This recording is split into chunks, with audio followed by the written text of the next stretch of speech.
Бүгін 6 октябрь 2025 жылы саат 3:52 чамаларында 102 кызматына бизге вызов түшкөн. А жерден ушу жаш 6-7 жаштагы ошо Ольга деген айым таап алды деген маалымат түштү. Анан аз келип ушу Ольга айыман түшүнүк алып атабыз. Ал эми бала ушул жерде жашайт демиш дегенден күбөлөр биз ушул жака келип бир сыра көрүп келдик.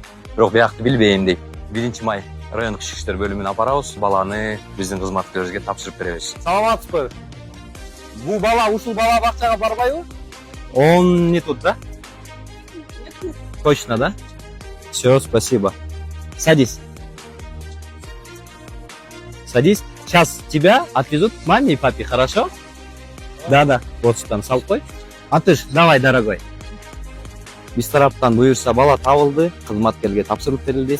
Өз ата-энеси табылып, өз ата-энесине берилет. Ата-энелер этият болуңуздар, негизи ата-энесинен үгүт насаат иштерин өткөрүп коюш керек болчубуз да.